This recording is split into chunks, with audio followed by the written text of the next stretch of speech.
Hello, everyone, and welcome to VSAONLINE.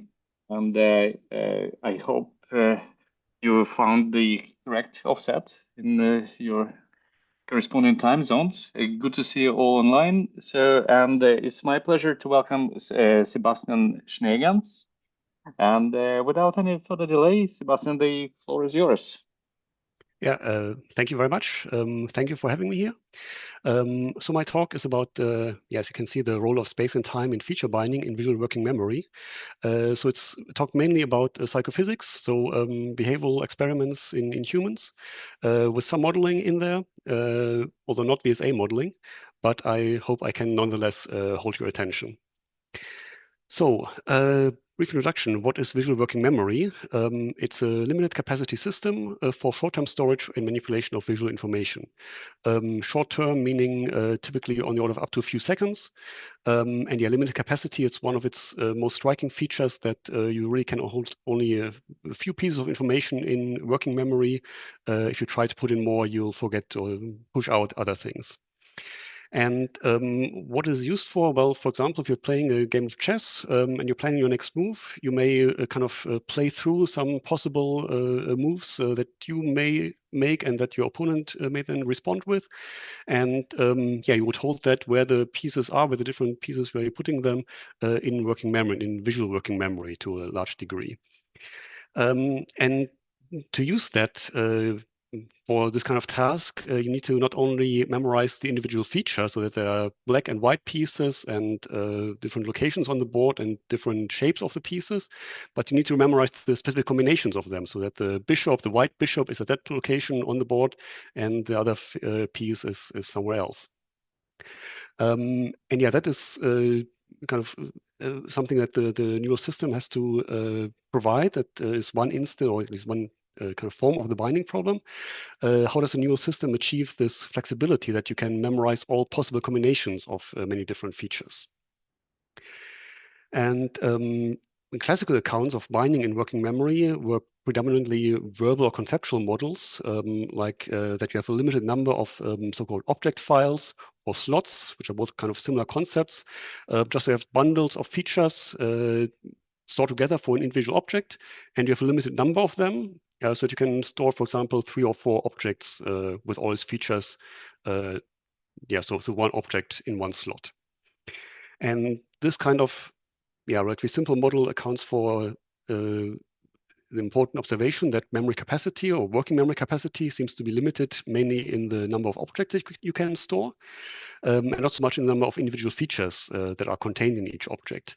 So you can memorize relatively reliably 3 different colors, but you can also memorize 3 different color shapes. So that part the models capture, but they do not explain really in any way the mechanisms, in particular the neural mechanisms of how the feature combinations are memorized.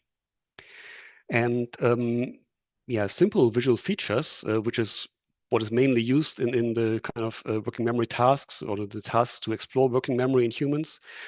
So things like color, orientation, location on a screen, they are encoded in the neural system, at least in the early visual system, in the form of population codes. Which means that you have, each neuron, like here, an orientation-sensitive neuron, can be described in its response properties by a tuning curve. So it has a preferred orientation to which it responds most strongly, and to others it responds less strongly. And if you have a large number of such neurons with different tuning curves, you get a population code where the kind of the distribution of activity among these neurons tells you what orientation or what orientations you are currently seeing. And one straightforward way to get to a kind of binding or to conjunctive representations with such population codes is to have conjunctive codes or conjunctive populations where each neuron has a tuning curve not for a single feature, but for 2 features, like here for one-dimensional color dimension and for one-dimensional location dimension, where the response of the neuron, the firing rate, can be described, for example, by a product of 2 tuning curves with some noise. And you again would have a population of neurons with different tuning curves for both dimensions that cover the whole space, that here are kind of shown with the activity at different for different combinations of features. And so the kind of this bump of activation here would indicate that you are seeing currently a red item at a certain location here on the circle around the center of the screen. Now, let's have a look at the kind of task that is used to explore working memory and binding in working memory in psychophysics. So this is what's called a queued recall task, where participants see a memory display. Here it's just a kind of an arrangement of different colored dots that are all placed on an invisible circle around the center of the screen. There's a brief delay where that display is taken away. And then participants are asked what they saw there. For instance, they are queued with a location. Here's a little black dot at the location of one of the items in the display. And they have to report the color by adjusting a probe with a response dial. Or in this particular experiment, we combine kind of both kinds of tasks. Alternatively, they're queued with the color appearing at the center of the screen, and they have to report where that color was in the original memory display by adjusting this little black dot now with that response dial to the location where that color appeared. Now, how would you solve such a task for the neural system with these kind of conjunction population codes? Well, a simple approach is, or a simple assumption, kind of a model, is that you have this population coding of all the feature combinations that you saw in the display that are maintained over the delay period by sustained neural activation. And then when you have to make a response, you decode all the feature values from the noisy neural activity, an estimate of what the individual features were. You select the one item whose Q feature, so for example, a Q with color, whose decoded color value is closest to the Q color, and produce as a response the decoded location value of that item. And with this relatively simple kind of model, just the three parameters for the tuning curve widths and the firing rate can pretty well fit the response distributions that you see in the experiment. So here, the dots are the actual, or the dots with the arrow bars are the actual results from the behavioral study as a kind of frequency density histogram. So how frequently certain error magnitudes or how frequently participants responded with a certain distance from the true response value. Here was the color report. So you see most of the responses are around a response error of 0, but there are also some with larger and larger response errors. And for the location report, where responses are even more centered on the true location. But you also see here that there are some responses that fall pretty far from the true location, even though overall responses are pretty precise. And that's also something that's captured by the model. So the continuous line is the model fit from a single model to both of the response distributions. And these large errors are explained by so-called swap errors that people make, that people are known to make, where they basically respond with the location that was there or the color that was there, but that isn't the one they are asked about. And that can happen in the model, for example, if your decoded Q color from one of the other items happens to be closer to the, if the decoded value of another item happens to be closer to the given color Q than the one that is the real target item, which can happen simply due to noise in the system. So then you select the wrong item here to make the response and produce that item's location. And you can show that these kinds of errors occur by plotting the response deviation not from the actual target item, so what the real error compared to the correct response is, but the response deviation from all the non-target items.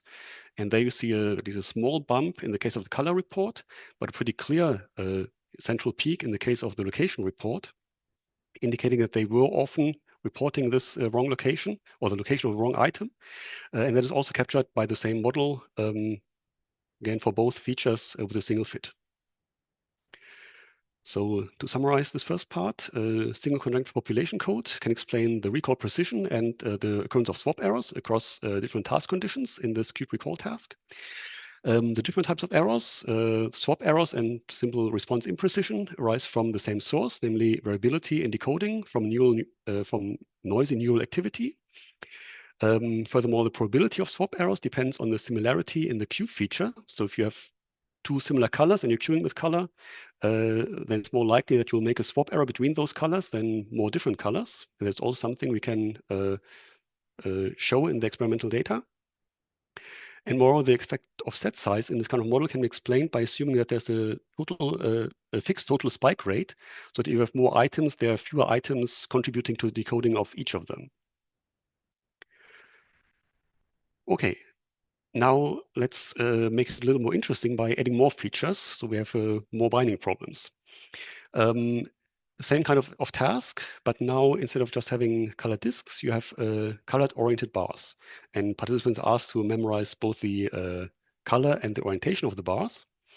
And they again queued with one of the features here, either the orientation or the color. And then they have to report both of the other features of that item. So queued with orientation, they have to basically recall which item matches this orientation. So here it's this blue one. And then they would have to first report the color of that item by adjusting again the central color probe, and then report the location of that item by adjusting this little black dot. Or vice versa, if they're queued with the color, they have to report the orientation and then the location of the item. Now, how would we solve this kind of task with this kind of population coding, conjunctive coding? And we consider here two possible model architectures. The first is kind of in the same way, just straightforward as before, by just adding more conjunctive population codes. So when you're queued with a color and you have to make a location response, you take that color, read out the corresponding location from this conjunctive color location code. And you also would have a color orientation code, do the same thing, decode all the features and pick the item that's with the color closest to the Q color and report its orientation. And for the third kind of task, in the other condition where you're queued with orientation, you have to report a color, you would need a third conjunctive code like this. Alternatively, it may be that one of the features has kind of a privileged role in this, that it binds the other features together. And a pretty strong candidate for that would be location, which is already known to have kind of a special role in working memory and in perception. And so here the idea is that when you're queued with a color, you use that color to retrieve the location of an item, but then you use the location as a kind of intermediate queue to retrieve the orientation at that location. So there you don't need a third conjunctive code, you just have one kind of conjunctive code for each surface feature, color and orientation with location. Now, how can we tell these two mechanisms apart? We can look again at these swap errors. And in the case of this kind of direct binding of all features together, a swap error in one response, if you make a swap error in particular in the location response, that shouldn't have an effect on your orientation response. It might, of course, be that you make the same swap error by chance, especially if you like here have again two items with similar colors. So sometimes you will have the same swap error, but not very often. And that's the kind of prediction is shown here. So here's again the same plot, same kind of plot as before, the distribution of response errors. And now we can look based on this distribution, what should the distribution look like if we look only, it's again here, queued with color reporting orientation. So what should the orientation report look like if you look only at the trials where a participant made a swap error in their location response, so where they picked the location of the wrong item, which you can tell pretty clearly because location response is precise. You will be able to tell pretty reliably that they picked another item and not the one that is actually queued. So yeah, in this case, if you have these kind of independent response mechanisms for orientation and location, the response error distribution for only those trials should look pretty much the same as for all the trials. And if you plot the distribution of errors or the expected distribution of errors relative to the item or to the orientation of the item that you have spatially selected, then that should be a smaller bump that only indicates kind of the cases where you by chance make the same swap error for both responses. Conversely, if you have this binding via space mechanism, if you again queue with color, you get the location response wrong. you pick the wrong item, then you would use that wrong location as your intermediate queue to retrieve the orientation, and should therefore make a kind of consequent swap error in that response. And plotted here based on the bits to the overall data, the prediction then is that in this case, here the blue line, you would basically never report the correct orientation when you make a spatial swap error, but have an actually even more concentrated response distribution, so are even more on matching the orientation of the item at the selected location. And if you look at the actual data, we find that this matches very well with this prediction of the spatial binding model and not with that of the direct binding model. Yeah, one more note here. In the actual experiment, the location response was always made after the other response, so the orientation response, or in the other condition, the color response. So it's not that we kind of pushed people to first pick a location, and then that might be used kind of because they have already chosen it. But it seems they're doing it even though they only have to report the location afterwards. So to summarize this part, we see correlated errors in spatial and the color orientation response that support mechanism of binding via space without any direct binding between these surface features, color and orientation. This is confirmed by formal model comparison, favoring the spatial binding model in both task conditions, so both when queuing with color and when queuing with orientation. And there's still one part that's kind of missing here. It might also be that, or you might think that you could also use just the kind of full conjunctive representation of all three features. But then you would expect also correlated swap errors when you're queuing with location. And that had already been found in previous investigations that is not the case, that when you queue with the location of an item and ask for both its color and its orientation, then errors are pretty much entirely independent of each other. So yeah, that supports the idea that other surface features are bound to each other only indirectly via space, for example, in this form of feature maps over space. I now want to take a few minutes to talk about another kind of model that I've worked on during my time as a PhD student, in which I also implemented this kind of binding. But yeah, it's a different framework that in many ways is or shares many similarities to some forms of VSA models, and that aims to really describe the full process that's going on or underlying a task, unlike the models I've shown so far that are kind of more static. But also has some key differences. And yeah, this kind of model is the dynamic neural field model. Dynamic neural fields are basically an abstraction of the kinds of population codes that I've shown so far. So they also, if I show the plots, they look pretty similar. And the dynamic neural fields describes the evolution of activation over a low-dimensional feature space in contrast to VSA. Yeah, as an abstraction of neural population codes, meaning that you have just a continuous activation value, so a scalar value of activation for each point in your feature space. So here this blue curve, the distribution of activation over a feature space, and localized peaks like this one here are excess units of representation. So to represent one feature value, like a certain color or a certain location, as we've seen in the previous examples. And these are stabilized by lateral interactions of this kind of local excitation and surround inhibition. And they can also be sustained in the case of working memory, so that the lateral interactions sustain the activation in this shape, even after an external stimulus is taken away. And the kind of evolution of activity in this activation distribution is described by a set of differential equations describing the rate of change of activation at a point in time and a point in feature space based on the current activation, a resting level, external input, and lateral interactions, here described as convolution of the output, so an output function f of the activation with an interaction kernel w and random noise. And I did design a model architecture out of these kinds of fields, so combining fields over different spaces and with different interactions within the field and among each other. And I don't have time here to explain this architecture in any detail, but I do want to give a quick demonstration and just a kind of quick idea of what it does. It implements the same kind of feature maps over space with a shared spatial representation.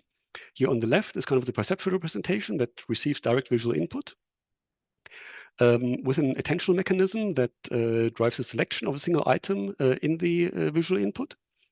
And then you have along different pathways projections that lead to this, again, representation in the shape of feature maps over a shared space that serves as a working memory representation. And the individual features, so the surface features, orientation and color, and the location information are fed into that via different pathways, where the spatial information is additionally transformed to make the spatial the memory representation gaze invariant, assuming that the perceptual fields get direct visual input that would change with every eye movement. And along these pathways, there are, again, individual working memory fields, but also these what's called here feature contrast and spatial contrast fields that perform essentially a change detection or comparison between what is in memory and what is currently perceived. And that model addresses another kind of working memory task, so a change detection task, which is kind of just you see a display like the ones I've shown in the previous tasks, then a blank, and then just another display, and you have to decide whether it's the same or whether it has changed in some way. So you may have a different color in there, or you may have swapped the colors of two items, and participants in these kind of tasks have to decide, is it the same or is it different? And I'll just go show a quick presentation, a demonstration of how that works. So that's the same architecture, just in the way that it's to show the actual evolution of activity there. And let me show that as a video.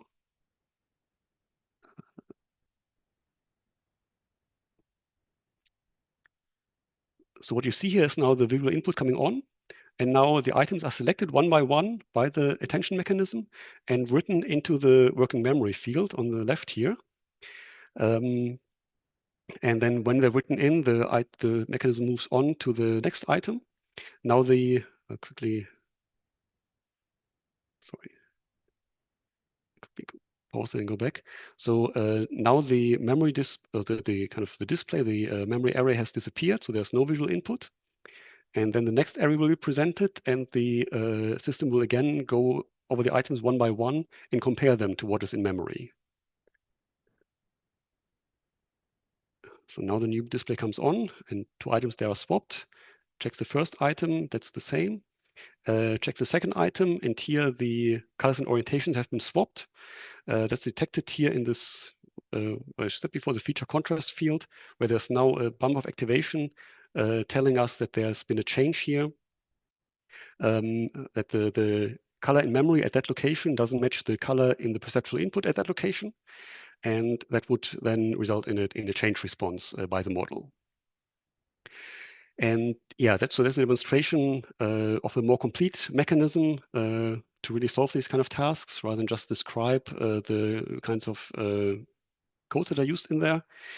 And that was actually the kind of the inspiration for doing these kinds of experiments to see whether they support these this kind of binding mechanism that was initially designed based on purely theoretical considerations. Okay, going back to the presentation. All right, so we have some evidence for spatial binding, but there are some problems with that, or some limitations of spatial binding. Because of course, items that I want to memorize can also occupy the same location, so they can be separated in time rather than in space.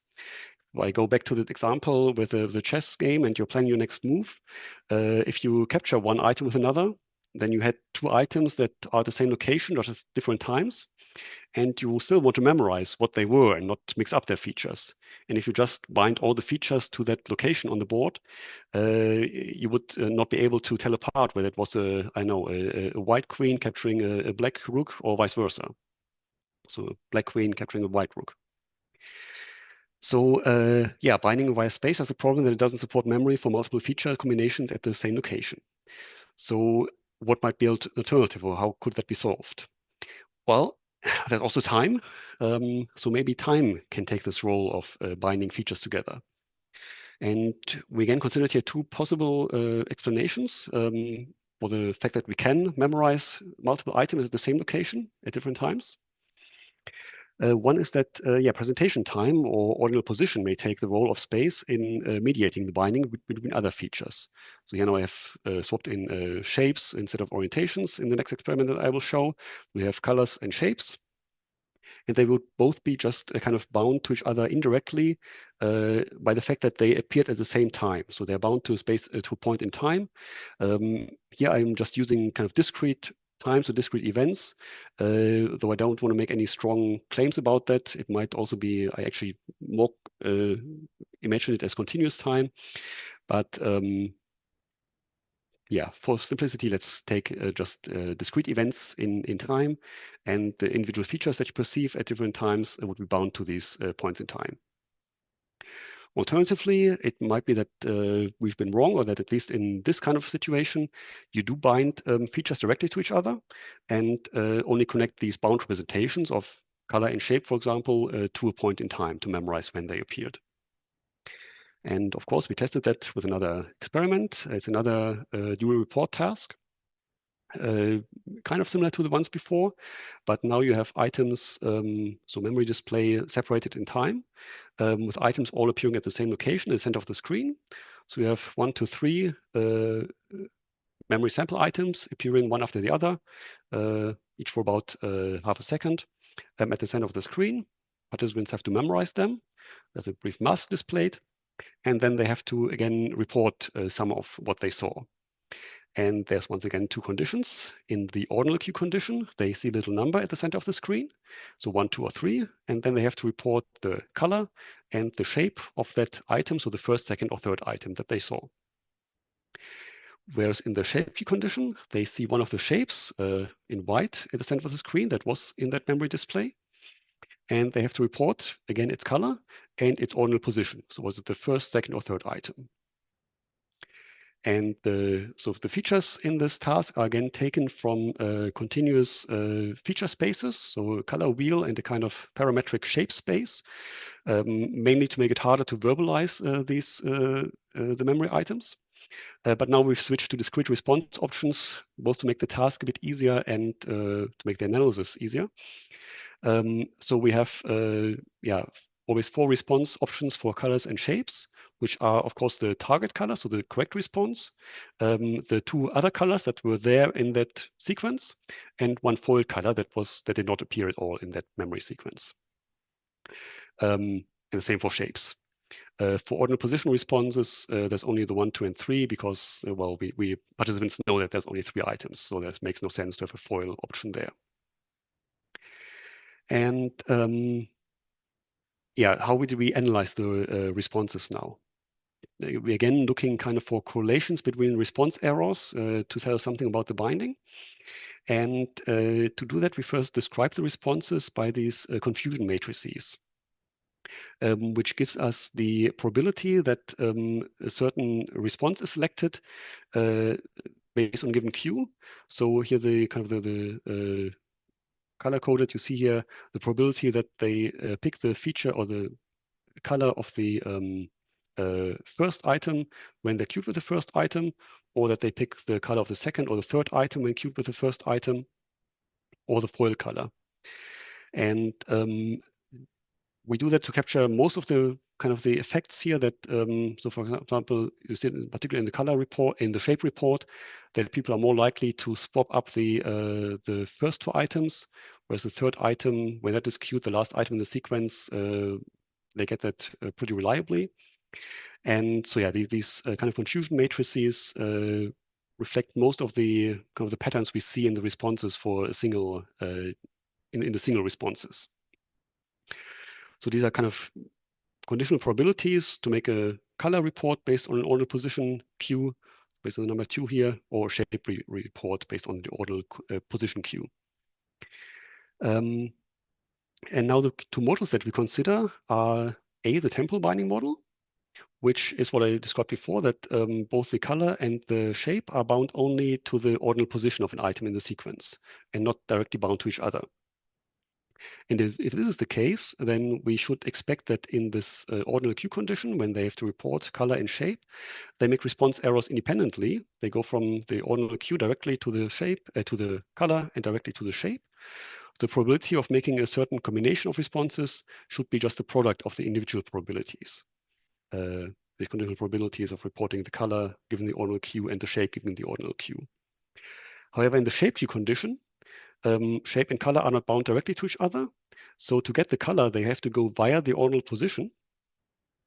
And then the probability of picking a color and ordinal position given a shape would be the probability of picking that ordinal position given the shape, and times the probability picking the color given that chosen ordinal position. As an alternative, we have this kind of implementation of an object binding model, though I have to be honest here, it's a bit of a mock-up. Since these kind of object binding models, they are on the one hand not very clearly specified how they really implement the binding, and because this kind of having this abstract object thing in there requires kind of additional assumptions. So what I used here as an alternative is really more honestly a binding via shape. So just kind of a switching around something in this model here. But I do think it captures some of the what you would expect if you have kind of bound object representations of color and shape that are then linked to an ordinal position. In that if you are queuing with a shape, you should be able to make somewhat independent errors that you have that direct binding of shape and color, and that whole thing is then bound to ordinal position. So we assume here that response errors are independent. Whereas if you queue with ordinal position, that should queue the whole bound representation of color and shape. So you should mainly have kind of correlated errors. And that is reflected here by assuming again that you pick the shape first and then use that to pick the corresponding color. And yeah, we of course again compared these models. So maybe as a note here, there isn't really any fitting going on. We can directly get these individual confusion matrices from the two task conditions. And we just apply them to predict the kind of combinations of responses. And we can here first show the overall results. So here are the proportion of target responses, of swap errors, and foil responses. So swap errors meaning participants chose a color or a shape that was there, but that does not belong to the queue target. And yeah, mostly for both the color and shape report, and even more for the ordinal position report, participants do choose the target option. More than expected by chance the swap option. So it does indicate that really binding is one limiting factor here. And yeah, relatively rarely the foil option.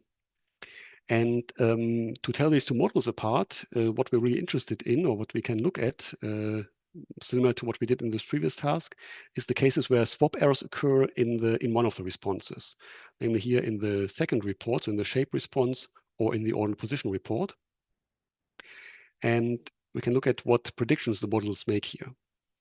In the case of a temporal binding model, if a swap error occurs when queued with ordinal position, when a swap error occurs in the shape report, we would expect that still the color report is mostly on the target, because errors here would occur independently. Whereas in the shape queue condition, you have to go again via from the shape via the ordinal position to the color. So if you make a swap error in the color, a swap error in the ordinal position report, you should also make the corresponding swap error, so a congruent swap error in your color report. In contrast, in this somewhat mock-up object binding model, you would see the opposite pattern with congruent swap errors when queued with ordinal position, and mostly target responses when queued with a shape. And in the actual results, you see this. It matches pretty closely, well, not quite, but pretty closely the predictions of the temporal binding model with, especially marked here, the very high proportion of congruent swap errors. When you argue with the shape, you seem to go via the ordinal position to get this color, and very rarely manage to get the color right when you got the ordinal position wrong. So this strongly supports this binding via ordinal position, that you cannot retrieve the color directly when given the shape, when you don't know at what position in the sequence it was, similar to what we found for space. So to summarize this part, the qualitative results are consistent with binding via ordinal position with no evidence for bound object representations. Is confirmed in a control experiment with the roles of shape and color swapped, where we see essentially the same result. So it's not just a special case when you're queuing with shape. It happens in the same way when you're queuing with color and have to report the other two features. And formal model comparison also very clearly favors this temporal binding model over the alternative for all participants. Which brings us to the next question. So now that we have this evidence for binding via time or via ordinal position in a sequence, what does that mean for our spatial binding model? Is that now disproven, or how does it work when you can use both space and time? And once again, we have two alternatives that we consider here. One hypothesis is that really the temporal binding that we saw in this recent experiment is the main mechanism, that is what really drives the binding.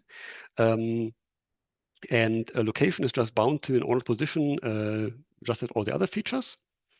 And when you see a display where items are presented simultaneously, as we had in the first experiments, we just see this array of colors, you would still process them sequentially. So you would impose an ordinal kind of an order on them. And so you still have an ordinal position for each item and bind just location to color and other features as you would any other feature.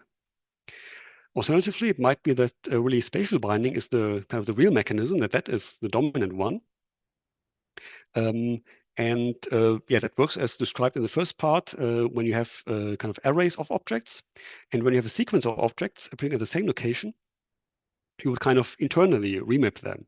So you would just kind of shift them each to a new location and bind that location to the ordinal position. I mean, you can just imagine it as kind of a line of items that you see. And then you could still use spatial binding with this little trick of remapping objects to different locations. And of course, we did another experiment to distinguish between these two possibilities. It's the same basic kind of task, but now we have the three features: color, spatial location, and ordinal position. So we have items that appear sequentially, but also at different locations. So here, red dot kind of lower left of the central point, blue dot to the right of the central point. And we have a total set size of 5. So 5 items appear one after another. And then participants again are queued with one feature and have to report the other two. In the ordinal queue condition, they are queued with number 1 to 5. And so if you see the number 2, they have to report the color and then the location of the second item in the sequence. In the location queue condition, they are queued with one of the locations that was occupied. So here, kind of the location of the blue item that was in the sequence. So a little empty circle occurs or appears, indicating which item to report, and they again have to report the color and the ordinal position by the numbers 1 to 5. So was the first, second, third, or so on item in the sequence. And we analyzed that in the same way as the last experiment. Here again, the kind of overall response distributions, quite a lot of swap errors, but still good performance for all features. And we once again look at the cases where a swap error occurs in the second response, either when queued with the ordinal position, so with a position in the sequence, and they make a spatial swap error, or when they are queued with location and make an ordinal swap error. So they say it's the second item when it was actually the third. And the two models work the same way as before. The question is now, is the binding done via the ordinal position? Then we would expect that when they get the location wrong, they can still get the color right. when they're queued with the ordered position and get the location wrong, they can still get the color right because it's bound directly to the ordered position. When they're queued with a spatial queue, they would have to go via the ordered position to get the color. And so if they make an error in the ordered position response, they should make a congruent swap error for the color. So report the color at the ordinal position they selected. So if the third item, say, when it actually should have been the second item. In the spatial binding model, of course, making the opposite prediction with independent swap errors when you're queued with a location, because then you can go from the location directly to color and to ordinal position. But congruent swap errors when you're queued with an ordinal position, because then you have to go via the location to get the color. And the results in this case look something like this, and they are pretty much intermediate between the two model predictions. So in both cases, we see both a decent proportion of target responses, even when so for the color, even when they get the other response wrong, but also a kind of elevated proportion, or more than you would expect by chance, of congruent swap errors. So picking the color of the same item that they've wrongly picked for either the ordinal position response or for the spatial location response. And yeah, that indicates that probably so that both of the mechanisms seem to contribute, because we do see this higher than chance proportion of congruent swap errors, but none of them seems to be really dominant. We also don't see that participants would use one mechanism for kind of always the matching mechanism, so that when they're queued with an ordinal queue, that then they can just use the direct binding from ordinal queue to both color and location, and vice versa for the spatial queue. Then we would again see no congruent swap errors in either case, but both mechanisms seem to contribute. We looked at one more thing, that is the gaze direction of the participants. So while doing the experiment, yeah, I'll come to that in a moment, that question that was asked in this chat. So the participants, when doing this task, they were sitting in front of a screen with an eye tracker. So we tracked their eye movements. And in this case of the ordinal queue condition, so they see a number at the center of the screen and have to report the color and then the location. So the order is fixed. They always have to report the color first. And we found that participants tend to make a pretty strong tendency to make an initial eye movement to the location that they memorized for this ordinal position. So here we looked only at the trials where they got the location right. And yeah, they had this tendency to immediately after the cue appeared with their first eye movement, look at the location that they were going to respond later, which indicates that there is at least some automatic retrieval of the location before they really need that explicitly. But still, both kinds of mechanisms seem to contribute. And yeah, as I said, the results overall are intermediate between model predictions, also in the formal model comparison. There's a slight majority of participants that are better fit by the temporal binding model, but the kind of the mean log likelihood was in favor of the spatial binding. And overall, we didn't see a clear kind of separation between participants. I think that was a question asked, so whether there were one group that used one strategy, another group that used the other. There were some that showed the dominance of either of them, but that might also be noise. And it was pretty mixed. So most of them had kind of a mixture of both strategies based on the results. And yeah, so it seems that just both of them contribute at least to some degree in all cases. As I said, we also didn't see evidence for switching between the binding mechanisms according to task demands, that they can use the one kind of binding when queued with ordinal position and the other kind when queued with a spatial location. We see some automatic retrieval based on this gaze bias of location when queued with an ordinal position. But yeah, overall, it suggests that there's kind of mixed code representation, that both color and time conjunctions and color location conjunctions are used and memorized, and both contribute a bit to the memory retrieval process. Yeah, one note I want to make here is that this kind of or actually the presence of this temporal binding to some extent might be reflected in coding schemes that have been found in neural data, where it has been observed in some recent, or no longer that recent studies. There's a kind of combination between stable and dynamic coding. That there are, when you're memorizing colors or encoding colors, there are some stable subspaces, but also dynamic subspaces. So the representation, the neural representation, isn't completely fixed, which is kind of what these attractor models assume, the dynamic field models. But there are fixed subspaces in it. So it might be something like bumps of activity that move over time along an axis that represents the time since the memory stimulus was perceived.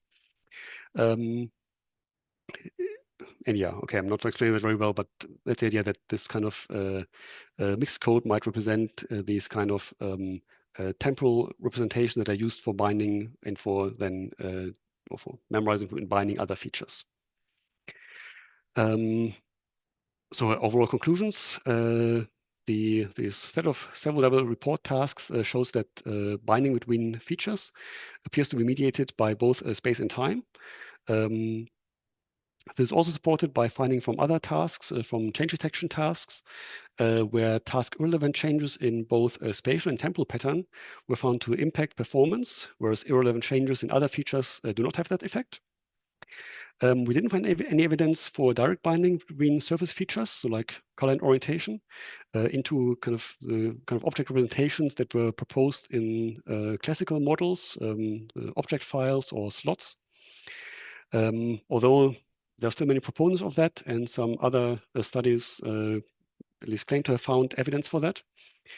And yeah, we still don't know exactly what the relationship is between time and space for this task of binding the other features together. And with that, yeah, I want to thank my co-workers from Cambridge, Will Harrison, Jessica McMaster, and Paul Bays, my supervisor as a postdoc. And from Bochum, from the Institute for Neuroinformatik, Gregor Schöner, who's also here, and John Spencer, and many other colleagues from there who have contributed to this work. Thank you very much, and thank you for listening. Sebastian, thank you very much for your talk.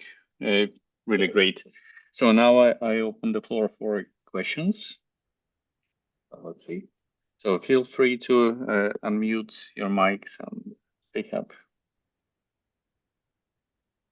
Maybe before, first volunteer raises hand. I have a question on my own. So I perceived your talk purely from standpoints of HDC and VSA. So I'm not an expert in neural fields and neuroscience at all.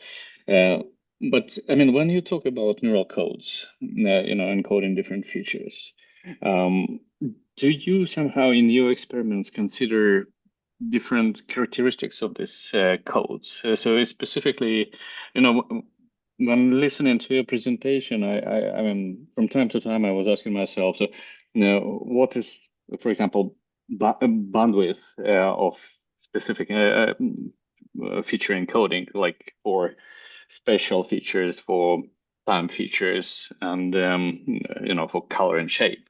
So to me, yeah, I mean, your graphs sometimes indicate that, for example, maybe time and space features, so they have kind of more distinct representations between locations. So maybe connected to, for example, gazing. So fastly moving and changing objects are encoded with more kind of orthogonal codes, and while, for example, shapes and colors are kind of more, I mean, have a different similarity kernel. So did you, I mean, can you comment something on that? Yes, I can try. So yes, I agree that, of course, location, I mean, there's probably simply more neural resource dedicated to location representations. there's probably more different location representations. And overall, yes, we do find that simply, so you saw it in some of the earlier results, that location responses tend to be much sharper than kind of color responses. So you do have very precise location memory. You can distinguish very precisely between even close by locations. And of course, yeah, I would expect that also this kind of, you somewhat saw that in the results of the final experiment, that performance for reporting ordinal position giving location and location giving ordinal position is generally better than for any other features. So that seems to be really the strongest. And there's presumably also, you do have very good memory for sequences of locations. I don't know exactly how much really kind of movement perception also goes into that. It's an aspect that I try to keep out of the experiments, but of course you also have, you can memorize movement directions separately, and yes, so I do agree that so memory for locations and for time seems to be sharper and have somewhat higher capacity than other features. And also specifically this combination of time and space seems to be represented relatively strongly. Yes, thank you. I think, yeah, I got my answer. Any other questions? So we have a question from Mary here in the chat.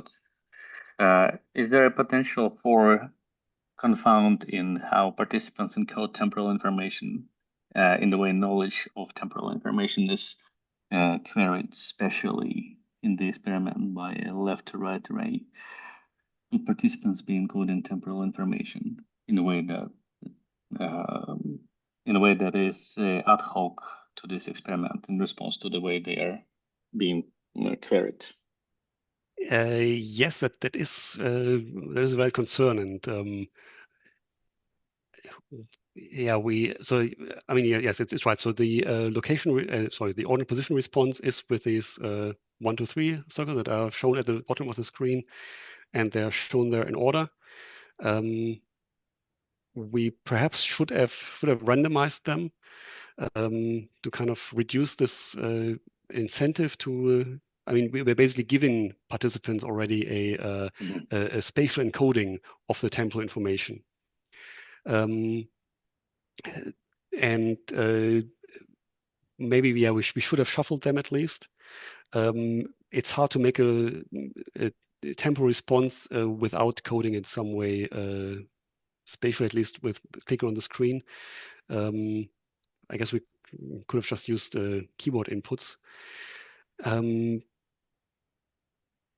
So yeah, I agree, it's a valid concern. There have been these other experiments that I mentioned at the end, change detection task, where they they used also sequences of color dots and appearing at different locations, and they had two sequences that participants had to compare.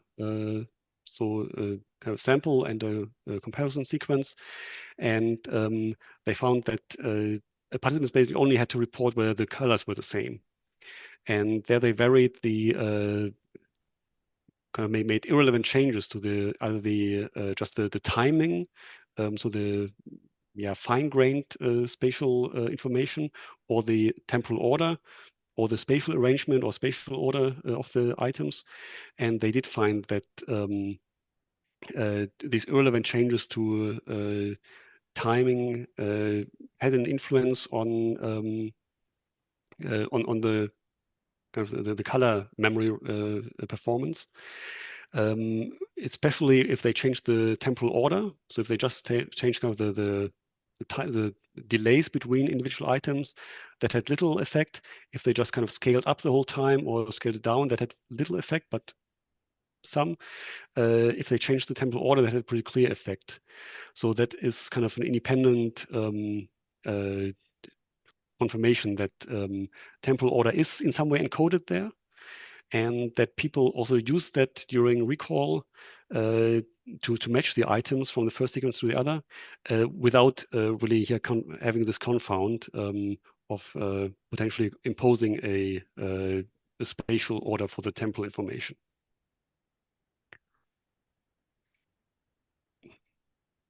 Yeah.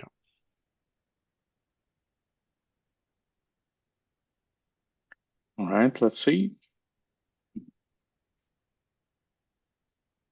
Any more questions, Madison? Or?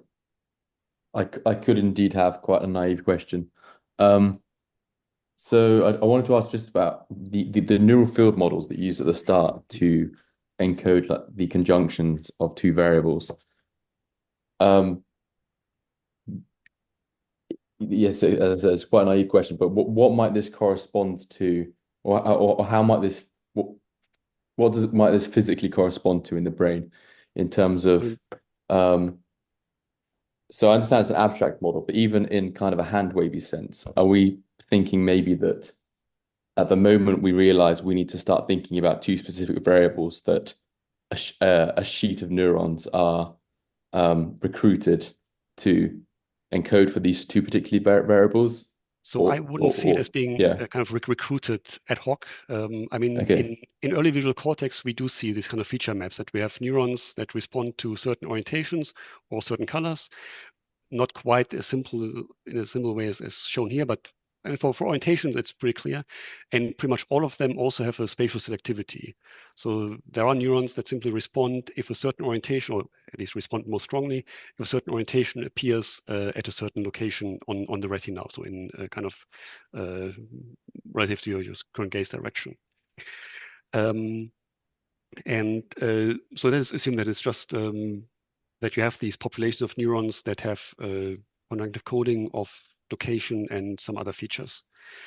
In the higher cortex, so for the memory representations, it's a little less clear. There are more complex representations, but you still see a lot of mixed codes, that there are still neurons, especially for location. A lot of neurons, even if they have very strong specificity for certain features and feature combinations, or like shapes or parts of shapes, most of them still have some selectivity for location as well. And yeah, with a kind of sample selectivity, you also see that, I mean, it's of course a bit different, but you do see that some neurons respond more strongly after a certain delay period only in a memory task. Okay. That's a bit more, even more messy than the spatial representations. But yeah, the idea there is that there are kind of stable populations of neurons that respond to certain feature combinations. And of course, there are many more neurons that don't have these specific selectivities. But yeah, that these neurons exist and that they're just recruited in this task. So not kind of created ad hoc, but that it's stable response properties. So does this extend to say if you would consider a task where there are two features which no one in the history of humanity has thought of combining, would you still have some sort of manifold representation of the two? I don't know. So yeah, in most of these tasks, and what we've been dealing with, what allows us to deal with or to model it with these low dimensional population codes is kind of really basic visual features, colors, orientations, simple shapes or parts of shapes. And of course, the kind of, well, one reason why I designed the model in that way is that you don't need all combinations of different features. So of color, orientation, size, spatial frequency, brightness, but only have this combination of one feature and location, or one feature and time in some way. And so yeah, the idea there is that for these simple visual features, all those combinations already kind of exist. And of course, that is one challenge and one thing that VSA may offer answers to. What if you don't deal just with simple features, but with really complex objects with things that you cannot really easily represent in a population code. I myself am, so I always wanted to do this experiment where I test whether, try to test whether you memorize locations just based on simple features like shapes, or also on kind of really semantic information, so kind of real object representations that reflect things like car or chair or object that we've learned, maybe even that we've just recently learned and been trained for an experiment, independent of their simple features. So this kind of binding mechanism is based on simple features in space, and I don't know with any certainty how it works if you have really complex objects or really complex stimuli. Whether you can just decompose them sufficiently into simple features to still achieve the binding, or whether there's something else going on. And maybe one more thing, of course, you do have another, so one kind of binding that we specifically try to exclude here is anything that comes from long-term memory. So if you know that, okay, bananas are yellow, so you have kind of neurons that are probably, or groups of neurons that are trained for that to respond to yellow banana-shaped things, also linked to its other features. That would give you kind of another source of binding of these features that you then don't really have to memorize that the shape there. So you don't have to go via the location to bind these features, but you go via your trained representations in long-term memory. And it's something we kind of explicitly try to rule out by using these simple features, so these arbitrary combinations of shapes and colors and orientations, because we want to look at working memory and not have it biased by long-term memory. Okay, thank you very much for your follow-up and the talk. Yeah, so let's see if we have other questions. Well, I guess now it is 2 minutes past 11 here, so we can safely wrap up this talk. And if there are any more questions, Jill, I think you unmuted yourself, so maybe, sorry for that, I didn't say, so please go on.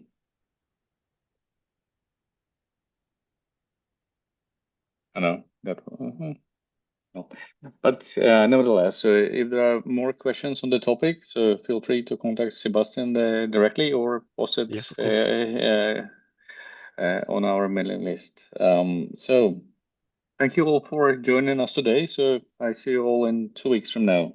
And thank you, special thanks to Sebastian for giving this excellent talk. Thank you. Thanks again for having me. Thank you all. Bye-bye.